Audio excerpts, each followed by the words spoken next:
겨울철 따뜻한 바닥에 누워있으면 누구나 한 번쯤 궁금해집니다.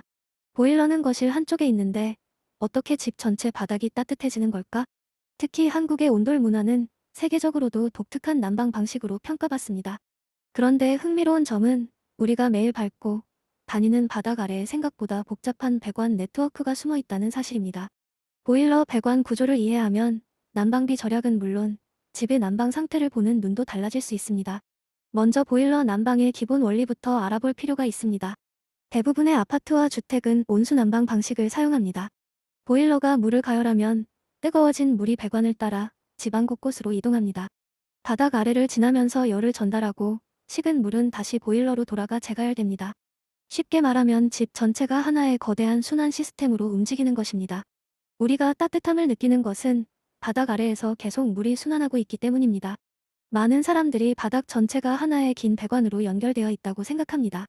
하지만 실제 구조는 그렇지 않습니다. 일반적으로 각 방과 거실은 개별 난방 회로로 나뉘어 있습니다. 거실 한 바퀴, 안방 한 바퀴, 작은 방 한 바퀴처럼 별도의 루프 형태로 설계됩니다. 만약 집 전체를 하나의 배관으로 연결한다면 배관 길이가 너무 길어져 온도 차이가 커지고 순환 효율도 떨어질 수 있습니다. 그래서 공간별로 나누어 설계하는 것이 일반적입니다. 이때 중요한 역할을 하는 장치가 분배기입니다. 분배기는 보일러에서 나온 뜨거운 물을 각 방으로 나누어 보내는 장치입니다. 보통 현관 근처 수납장이나 다용도실 안에 설치되어 있습니다. 뚜껑을 열어보면 여러 개의 배관이 모여 있는 것을 볼 수 있는데 바로 이것이 분배기입니다. 쉽게 말하면 아파트 난방의 교차로 역할을 하는 장치라고 볼 수 있습니다. 흥미로운 점은 같은 집에서도 방마다 따뜻해지는 속도가 다를 수 있다는 것입니다. 이는 배관 길이와 순환 상태 때문입니다. 보일러와 가까운 회로는 상대적으로 빨리 따뜻해질 수 있고 배관 길이가 긴 공간은 시간이 더 걸릴 수 있습니다. 또한 배관 내부의 공기가 차거나 밸브 상태가 좋지 않으면 특정 방만 난방이 약해지는 현상이 발생하기도 합니다. 난방 불균형 문제 상당수가 배관 순환과 관련되어 있는 이유도 여기에 있습니다. 배관 재료 역시 시대에 따라 변화했습니다. 과거에는 금속 배관을 많이 사용했지만 부식 문제와 시공성을 고려해 최근에는 PB관이나 엑셀관 같은 플라스틱 계열 배관이 주로 사용됩니다. 이런 배관은 부식에 강하고 시공이 편리하며 내구성도 우수합니다. 특히 바닥속에 매립되는 특성상 장기간 안정적으로 사용할 수 있어야 하기 때문에 재료 선택이 매우 중요합니다.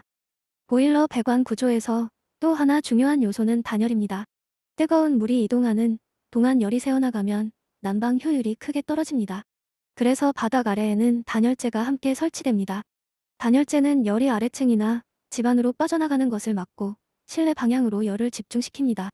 같은 보일러를 사용하더라도 단열 상태에 따라 체감 난방 성능과 난방비가 크게 달라질 수 있는 이유입니다.